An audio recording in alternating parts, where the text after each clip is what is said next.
Staff, Attorney Quinton Docs, number 79657. What my client, Mr. Sean Glover. Morning. Your name? Deshaun Glover. All right. What are we doing today? Your Honor, I am going to ask for another PCC. I know I didn't fill out this. He didn't fill out the form. I didn't fill out He the was just form, going to march up here. and I was told he was just going to march up here and just do it. And I'm supposed to just not. He marched up. He came up. He said, "I'm not following that rule. I don't care what that judge says." He was saying all that. I could hear it all the way up here saying that. And then, Your Honor, I would like to address bond.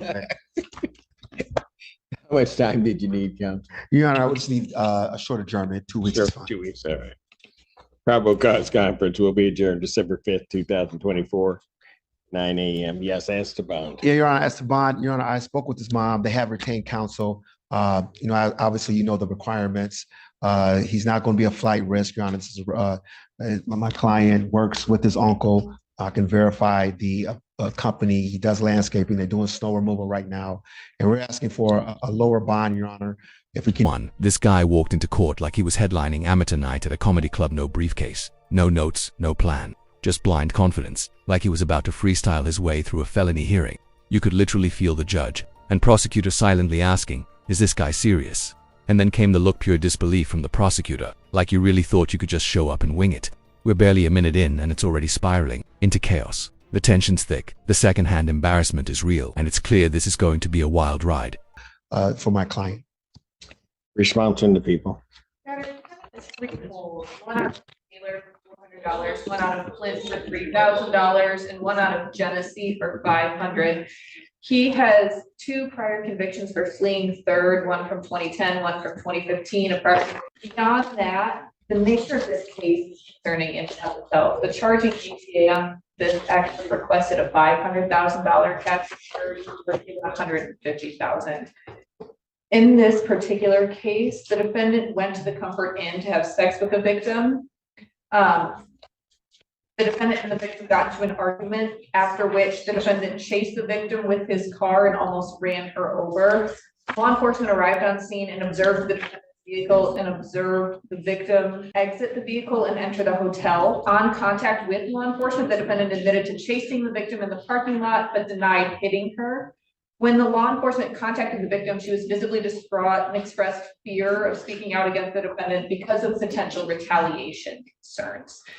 The victim advised that she previously tried to leave the defendant, but he wrecked his car, and when she tried to get her own apartment, the defendant showed up with a baseball bat and began breaking things. And then after he was breaking things, he said, "Are you still leaving?" The victim also advised that the defendant has, quote unquote, people who will hurt her if she speaks out against the defendant. I mean, at this point, I'm significantly concerned. I think bond is lower than we originally asked for. I understand it's high, but I don't think reduction is appropriate. Your Honor, as an officer of the court, actually, I think the victim, she has called me 2-3 times, and they were in a relationship, dating relationship, Your Honor. So that was his girlfriend, and it still is his girlfriend. So I'm not exactly sure what the nature of the victim and what the sister counsel is referring to, but that is my client's girlfriend. They've been in a relationship for a couple of years, Your Honor, and she has called me as recently as today as to try to advocate for my client. I think given the statements that she made to law enforcement, it's pretty clear potentially why she would be motivated to do that if she has concerns about retaliation, if she were to participate or do anything other than advocate for the defendant. So I don't think that a release would necessarily... Let me get this straight. He allegedly chased a woman down in a car, showed up at her home with a baseball bat, threatened to send people after her and his legal defenses, but she's still my girlfriend. What? That's not love, that's a psychological thriller with restraining order energy. This isn't romance, it's red flags waving in formation. This isn't just toxic, it's dangerous. If that's his idea of affection, someone needs to remind him this is a courtroom, not a casting call for a Lifetime movie.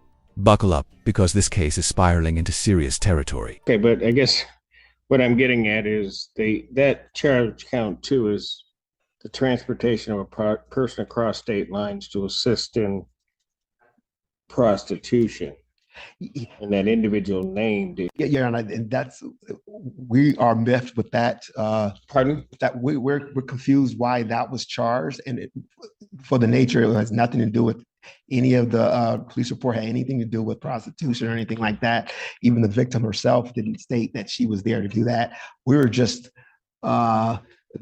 confused and surprised, Your Honor, by that.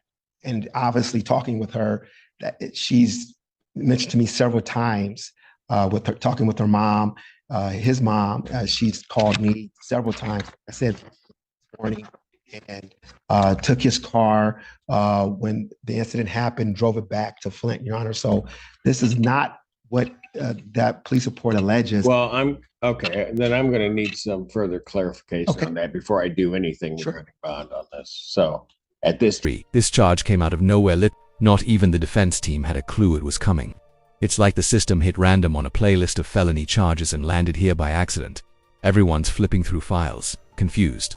Even the judge looks like someone just handed him a Sudoku puzzle mid-trial. When bureaucracy starts speaking louder than the facts, clarity goes out the window. Now the courtroom's stuck untangling a mess that shouldn't exist in the first place. Let's see how they sort through this legal train wreck. Clip. what? He got probation violations as a result of this charge, Your Honor. The circuit court gave him PRs on their matters. On the violations? On the violation. Is that the people's understanding? I don't know. I'm trying to get through his 26-page criminal history, but if I'm understanding correctly, he told him $1,000 on this case. He asked just for an in-custody date so we can get all the matters before Judge Kunke. And I don't think a PR bond is appropriate. The allegations in this case are that the defendant was masturbating in front of a female corrections officer. So if he's certainly willing to do that in custody, I do believe that he could be a danger to the community if he's out of custody. And just like that, tits over. One accusation shifted the entire room. You could feel it like the air got sucked out the moment it was said. Whatever momentum the defense had, gone. The judge doesn't even want to touch it. Basically saying, yeah, this isn't mine to fix. And honestly, that's fair. Some cases are so explosive, so knotted in chaos, that stepping in just guarantees damage. Pushing it up the chain isn't weakness, it's wisdom. Sometimes the smartest move is knowing when to step back. Well, I understand that, but so when this,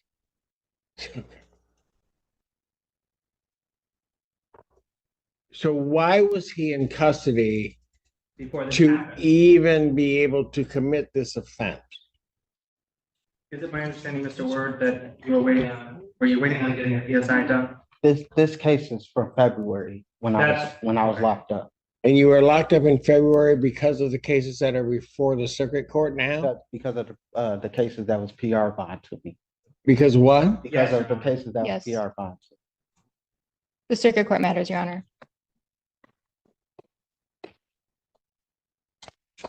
So these offenses he committed while on While I was in custody. bond, but while he was incarcerated on another case. Yeah.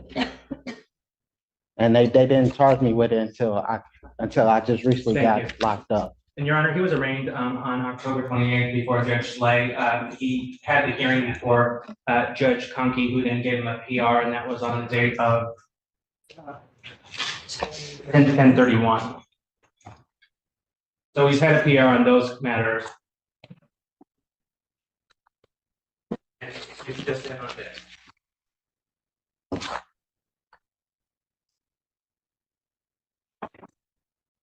Well, I'll tell you what, he's gonna be up before. I don't think it's appropriate to let him out on a PR given the circumstances, but I'm sure Judge Kunke may feel differently having given him PR on the probation violation. So I'm gonna deny the request. This one hits different. He's composed, respectful, doing everything right, but behind his calm, you can see the wear and tear. He spent 38 extra days locked up. Not for a new crime, not for bad behavior, just waiting for paperwork to process. Imagine that. 38 days of freedom lost, not because of guilt, but because the system couldn't move a file fast enough. Gotcha. And this is the only reason. Okay. Yeah. So when can we get a nollie prouse down today? I think it's very likely. Okay, thank you for letting us know that They're gonna get the nollie cross down to me. I'll sign off on it. It'll be in the file. Now, how it gets to anybody, I don't know. But Okay. we'll do what we need to do on our end. Thank you so much, Judge Simpson. It's good to see you. I watch you on court cam all the time. Thank you, sir. 6. He was held hostage by red tape, literally stuck behind a broken fax machine and office delays when someone's freedom depends on whether a printer works or a clerk hits send. That's not justice, that's dysfunction. These aren't rare cases, they're reminders that the system can fail. And until we fix that, justice isn't truly served. It's delayed, denied, and jammed somewhere in a dusty government inbox.